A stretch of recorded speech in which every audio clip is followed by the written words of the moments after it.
Hello, Chimers and Chimettes. Welcome to another edition of Chatting with the Chimes. I'm your host, Chime Bear, and today we're going to be talking about sleep apnea, my experiences with it,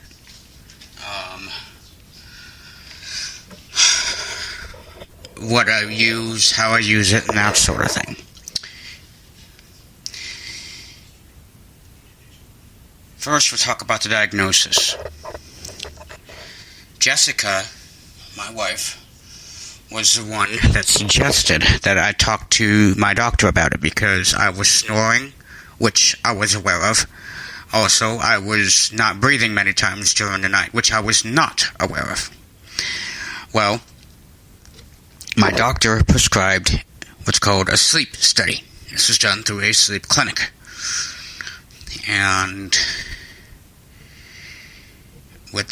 I had two ways of doing it. I could either do it there, or I could do it at home. I chose to do it at home because my wife and I don't drive. So I talked to them about this, and what they do is they mail you a kit, and which is a little black box that is velcroed onto you, and it comes with some wires that are also taped onto you. And one goes on each side of your chest, and then there's one that goes under the nose. And during the night, you just sleep like normal. And the next morning, you mail the kit back in. Well, I did that, and then I got the results, which were shocking. I was not breathing 480 times a night. That's pretty high. Very, very high. And that was over an 8-hour period. You have to sleep with the sleep box with about 8 hours. So my doctor prescribed a CPAP machine, which what this does is it helps get the air to your lungs to where you don't stop breathing, and if you do, it'll wake you up by pressure. Well, there are many models of CPAP. I got the ResMed, which I recommend, and thanks to Norco Medical Supply. They came out here, and they set it up. And the CPAP machine, I'm going to go over that right now, has several parts to it. There's the machine itself, which has a touch screen on it, and a dial, which you don't mess with. You don't want to mess with this, because this has to do with setting the pressure. Your doctor messes with this on their end. It's all done by computer now. And there's a little chamber here on the right-hand side. This is called the water chamber, and this is, you fill it with, you have to use distilled water. You cannot use regular water. You have to use distilled, because otherwise it'll cause, let's just say it'll be a mistake. So you fill this up, and there's a line that you stop, and you put this in the machine, and you put the mask on, which I will go over in just a minute. And on the left-hand side of the machine, there is a filter. And there's a little door here that you open up, and there's a little cloth filter there. And you change this if it becomes dirty or not. If you live in a smoke-filled environment and stuff like that, you have to change it often. Fortunately, my wife and I don't smoke. And we don't, because she's allergic, and also she's allergic to a lot of things, so I don't have to change the filter that often. So, now, I'm going to go over the mask. And in the back of the machine, there's a place for the tubing to hook up. And this tubing also has this little nozzle you can hook up your oxygen if you are on oxygen too, which I'm not. And, now, the mask. There are three different ones. There's the nose tubes, or there's the mask that has the hose coming out of the front of it, or you have the mask, which I have, where the hose is on top of the head, and you just wear the mask.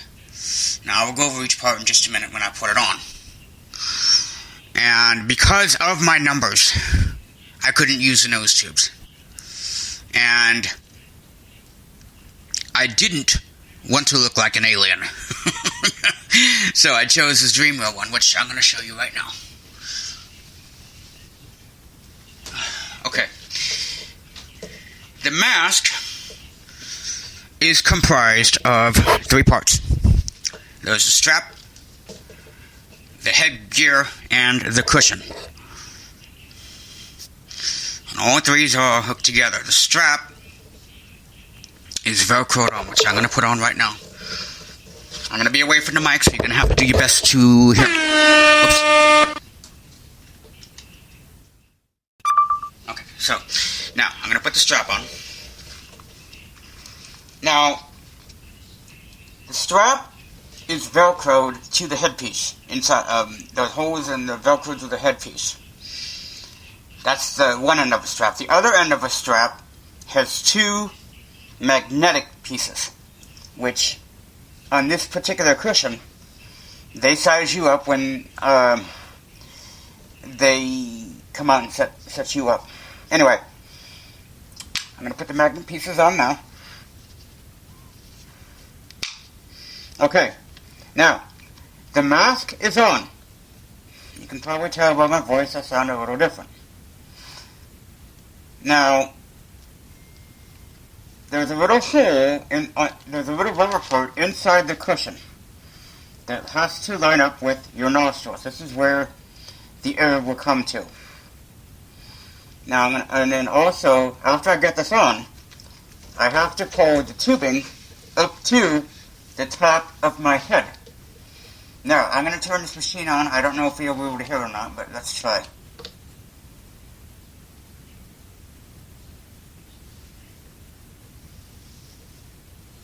Hold on a minute.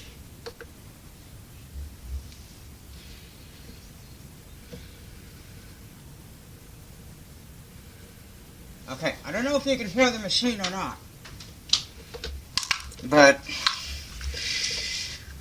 what that does is at night I sleep with this on, and I usually go about 8 hours, and then I take it off. What's going on while I'm sleeping is it's keeping track of all the times that I stop breathing and so forth and so forth. Now, when I first started, like I told you, remember this, I was not breathing 480 times a night. Well, when I first started, I was stopping anywhere between 10 and 25, depending. That's a big jump.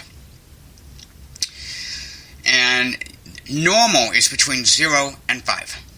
So it was still a little high, but not bad. I had to get on some medication, that's a different story, to help me get back down to normal. Well, anyway, your doctor keeps track of all this. The medical supply place keeps track of all this. So, that's what happens there. Every now and then, you're going to need to clean the equipment. And it has a tube, and the tube's pretty long, so you can actually put... I have the CPAP sitting on my nightstand in my bed, which is right next to it. And every now and then you have to clean the tube, and then or get a new one. And I got a new tube back in April, about a year since I started. I get a cushion every month, and the mask supplies, depending, I have my wife check those, because you can actually tell when they need it. It's better to get a cushion each month, because otherwise it'll start to wear down and it doesn't work as well.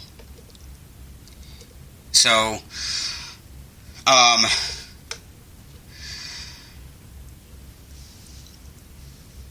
I get the supplies every few months, and my insurance covers most of them. as far as cleaning the equipment, you have a dish soap, or you can use dish soap for that. And there's also something, and you've probably heard about this on TV or seen about it. It's called SoClean, SoClean. And this is a machine that insurance does not pay for. I had to pay for this out of my own pocket. And okay, there we go. The SoClean is like a little box. It's about, I'd say about 6 or 7 inches tall. And you put the mask in during the day. And you push it all in there. And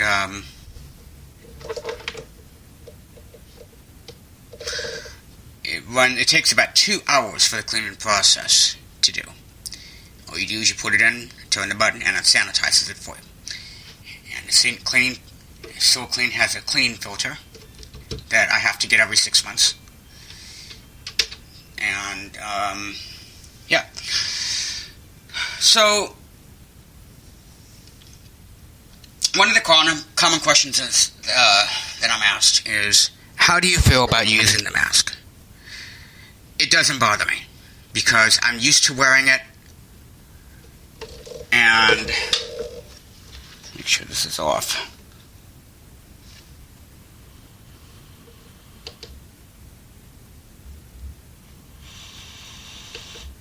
I don't know if you heard that or not. That was a machine going on and off. Now, anyway, I'm used to wearing it. It doesn't bother me. My dog is not even scared of it because she's used to seeing me in it at night. Now, I'm going to go back to the CPAP, and on the top, there's a little hose that connects the SoClean to the CPAP, so it can sanitize the chamber and all that. You still have to get new supplies every now and then. And also, you can change the lid on the chamber if you have to go traveling, because the SoClean is not considered a carry-on item if you have to fly. CPAP is, though.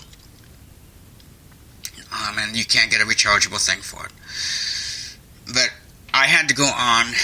I'm on anxiety medication. I've been on it now for 10 years. I had to go on a second one for at night.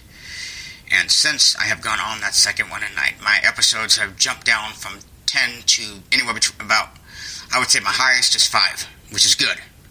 So that's the difference right there. So, anyway, I hope you found this podcast informative about my experiences with sleep apnea. If you like what you're hearing, feel free to subscribe to my podcast. It's pretty much available almost anywhere where podcasts are. Including YouTube. Just look for Chime Bear, 2 words, and you'll be able to find me. And if you like, I'm always open to ideas for future editions of Chatting with the Chimes and my interactive stories.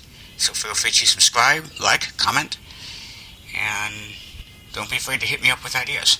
You can also, if you want to get in contact with me, you can fill out if there's a comment section below, you can fill it out there. Or you can contact me on Facebook and Twitter.